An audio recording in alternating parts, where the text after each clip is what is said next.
বিশেষ করে বিধাননগর পুলিশকে আমি অসংখ্য ধন্যবাদ জানাই আপনাদের এই সুবিশাল অনুগ্রহ এবং ভালোবাসার জন্য। এই অস্থায়ী মঞ্চে আমাদের রাজ্যের প্রাক্তন সভাপতি আমাদের লড়াকু নেতা দিলীপ ঘোষ উপস্থিত আছেন।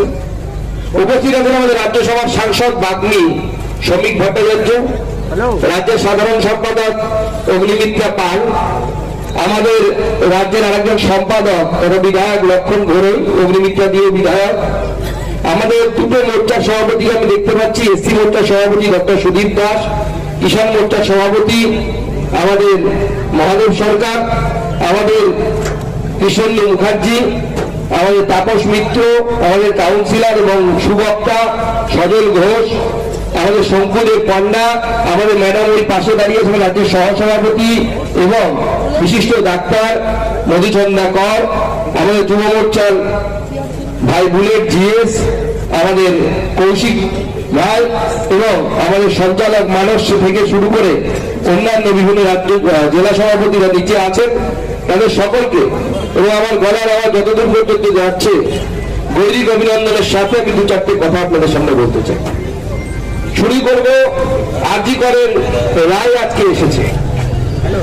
As a elected member of parliament, কেন্দ্রীয় মন্ত্রিসভার সদস্য হিসেবে কোর্টের রায়ের সমালোচনা করার অধিকার আমার নেই, কিন্তু বাংলার মানুষের মনের কথা, বাংলার মানুষের বুকে যে ব্যথা, সেই ব্যথা প্রকাশ করার দায়িত্ব ভারতীয় জনতা পার্টির রাজ্য সভাপতি হিসেবে আমার আছে বলে আমি মনে করি। এবং আমি মনে করি বাংলার মানুষ খুশি নয়, বাংলার মানুষ কেন ভারতবর্ষের কোনো মানুষ খুশি নয় এই রায়ে। আমরা প্রথমে দেখেছি যে 5 দিন ধরে কলকাতা পুলিশের হাতে যে তদন্ত ভার ছিল, তখন দিলীপ গোয়েল সাহেব দেখছিলেন। দিলীপ গোয়েল সাহেবের ট্র্যাক রেকর্ড তো আমরা জানি। কামদুনি কাণ্ডে যখন লোয়ার কোর্টে সর্বোচ্চ সাজা হয়েছিল, যার তদন্ত ভার সিবিআই ইডি কেউ দেখেনি, পুলিশ দেখেছিল, সেখানে দায়িত্ব ছিল সিআইডির দায়িত্বে দিলীপ গোয়েল সাহেব ছিলেন। তারা পরে সেই ক্যাপিটাল পানিশমেন্ট থেকে সবাই মুক্তি পেয়ে গেছে, যারা মুখ্য অভিযুক্ত তারা মুক্তি পেয়ে গেছে। আমরা দেখেছি শ্রমিকরা বলছিলেন ভ্যাজাইনাল সোয়াবকে, আপনারা জানেন তার মধ্যে বায়োলজিক্যাল মেটেরিয়াল থাকে, অর্থাৎ মডার্ন যে ফরেনসিক সায়েন্স আছে তারা তদন্ত করে দেখে যে ডিএনএ এর কোনো চিহ্ন আছে কিনা, এবং সেই চিহ্ন দিয়ে সেই ডিএনএ দিয়ে পরবর্তী সময় ম্যাচ করে দেখা যায় যে কারা কারা অপরাধী ছিল। এখন ডিএনএ সিকোয়েন্সের যুগ চলে এসেছে। আমাদের ডাক্তারবাবু ডক্টর শারদ মুখোপাধ্যায়, যিনি আমাদের ডাক্তার সেলের মানুষ, কনভেনার, তিনি ভালো বলতে পারবেন। কিন্তু সেই ভ্যাজাইনাল সোয়াবকে 4 ডিগ্রি সেন্টিগ্রেডে বা মাইনাসে প্রিজার্ভেশনই করা হলো না, যাতে করে সমস্ত বায়োলজিক্যাল যে চিহ্নগুলো ছিল, যে তথ্য প্রমাণ ছিল, সব যেন ডিসইন্টিগ্রেট হয়ে যায়, অর্থাৎ ভেঙে টুকরো টুকরো হয়ে যায়। কোর্ট, আমরা কোর্টের সামনে মূর্তি দেখি, সেখানে একজন মহিলার মূর্তি থাকে, তার চোখটা বাঁধা থাকে, কারণ সে তথ্য প্রমাণ শুধু দেখে, নিতে হলে কালো ডান্ডায়। তো তথ্য প্রমাণের বাইরে কিছু করার থাকে না। 5 দিন পরে সিবিআই এর হাতে যে সমস্ত তথ্য প্রমাণ তুলে দেওয়া হলো, তারপর এর থেকে বেশি কিছু আশা করা যায় না।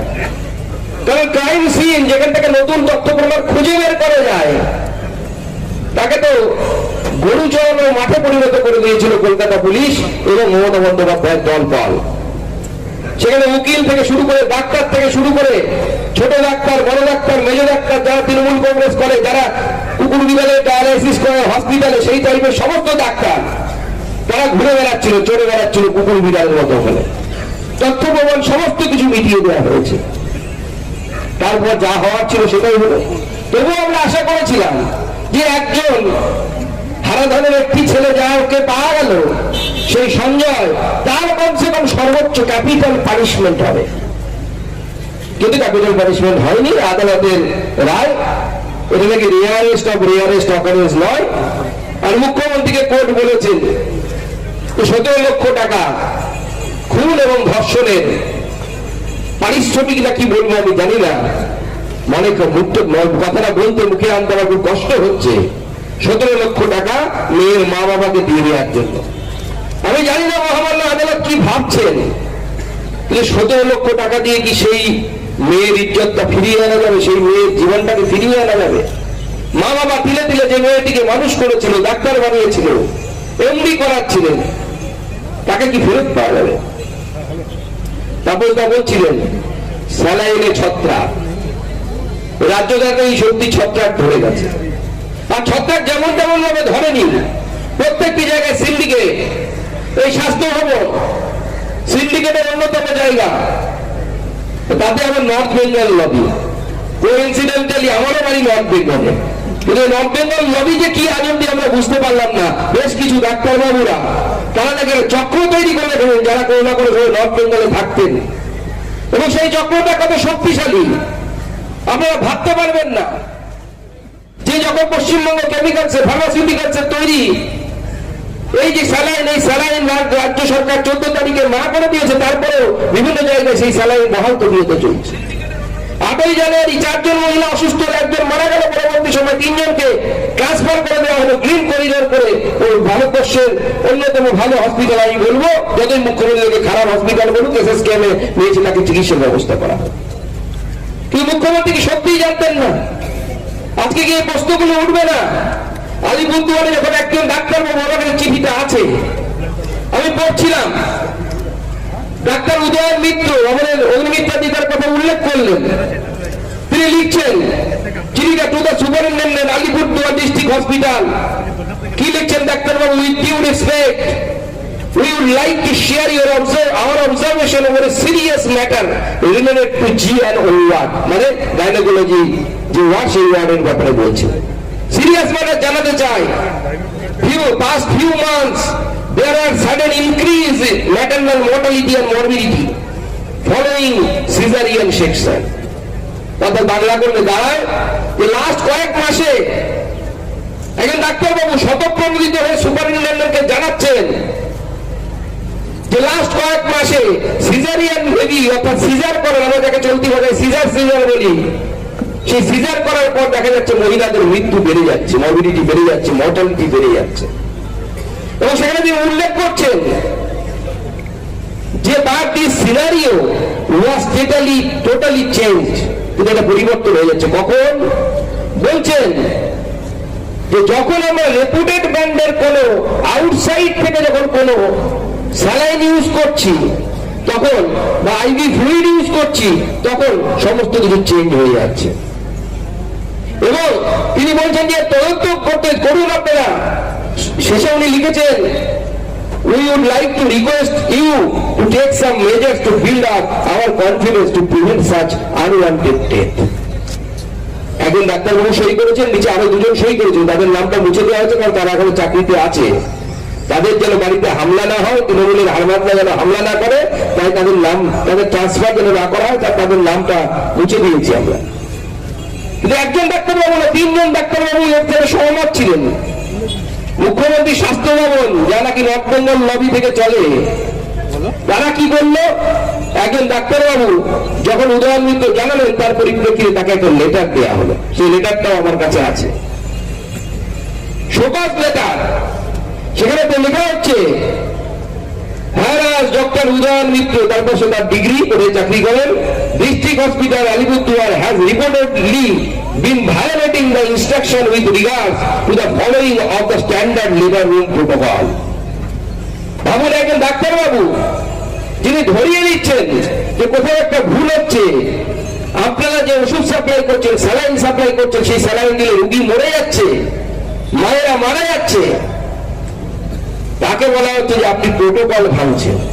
তিনি কোনো মিডিয়াতে জানাননি, তিনি বিজেপির নেতাদেরকে জানাননি, শ্রমিক ভট্টাচার্যকে জানাননি, দিলীপ ঘোষকে জানাননি, বা শুভেন্দু অধিকারীকে জানাননি। তিনি জানিয়েছেন তাকে, তারই ঊর্ধ্বতন কর্তৃপক্ষকে জানিয়েছে। আর তাকে বলা হচ্ছে যে তাকে শোকজ করা হলো তার উত্তর দেওয়ার জন্য। এটা কি মনে হয় আপনাদের যে মুখ্যমন্ত্রীর যদি উপর থেকে যদি এর পিছনে যদি তার আশাই না থাকতো, তাহলে কিভাবে এই ধরনের ঘটনা ঘটতে পারত? আজকে আমরা অবাক হয়ে যাচ্ছি। কর্ণাটক গভর্নমেন্ট, তাদের চিঠিটা আমার কাছে আছে, আপনাদেরকে আমি দেখাতে চাই। গভর্নমেন্ট অফ ওয়েস্ট বেঙ্গলের নোটিফিকেশন বের করেছিল, আমি যার কথা বললাম, আমি কর্ণাটকের চিঠিটা আপনাদেরকে বিশেষভাবে দেখাতে চাই। কর্ণাটক গভর্নমেন্টের চিঠি, সেই চিঠিটা আপনারা দেখতে পাচ্ছেন। কর্ণাটকা গভর্নমেন্ট বলেছে সেই চিঠিতে, এই চিঠির ডেট আমি বলে দিচ্ছি 23/12/2024।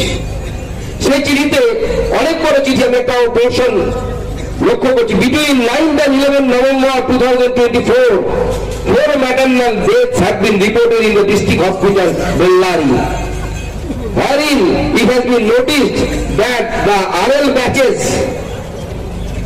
অর্থাৎ স্যালাইনের যে ব্যাচ ছিল, সেই batch supplied by the said manufacturer, কোন ম্যানুফ্যাকচারার? সেই Paschimbanga pharmaceuticals, had just been used. The matter is under investigation. একটা অন্য রাজ্য এত বড় তার চিঠি তারা কেন্দ্র সরকারের ড্রাগ কন্ট্রোলকে দিল। মাননীয় মুখ্যমন্ত্রী কিচ্ছু জানতে পারলেন না। আমরা বিশ্বাস করবো তো? বিশ্বাস করা যায়? আমাদেরকে বিশ্বাস করতে হবে। মাননীয় মুখ্যমন্ত্রী, যে ছেলেটি, যে বাচ্চা ছেলেটি, তার কি দোষ বলুন তো? যে চোখ খুলতে পারলেন না, তার মায়ের দেহে আপনার স্বাস্থ্য ব্যবস্থা সুচ ঢুকিয়ে তার মাকে কেড়ে নিল, তার মাকে কেড়ে নিল আপনার স্বাস্থ্য ব্যবস্থা। এত ভালো স্বাস্থ্যমন্ত্রী আপনি, এবং আপনি সেই স্বাস্থ্য ব্যবস্থা নিয়ে গর্ব করেন, বলেন 42টি জেলায় নাকি 42খানা সুপার স্পেশালিটি হসপিটাল তৈরি করে দিয়েছে। মাননীয় মুখ্যমন্ত্রী, আপনার সুপার স্পেশালিটি হসপিটাল কেমন জানেন? আপনার যদি দম থাকে, আপনার তো অনেক পরিবার, ভাই ভাইপো অনেক আছে, 3জন 4জন ভাই আছে, ভাইপো আছে। যদি দম থাকে তাহলে এক একটা সুপার স্পেশালিটি হসপিটালে আপনার পরিবারের একজনের সদস্যকে ফিক্স করে দিন, তার চিকিৎসা সেই জেলার সুপার স্পেশালিটি হসপিটালে আছে। দেখি আপনার কত বড় দম, আপনার পরিবারের মানুষের চিকিৎসা সেই সুপার স্পেশালিটি হসপিটালে করাতে পারেন। ভারতীয় জনতা পার্টি প্রতিবাদ করলেন, পুলিশ রেলিয়ে দেওয়া।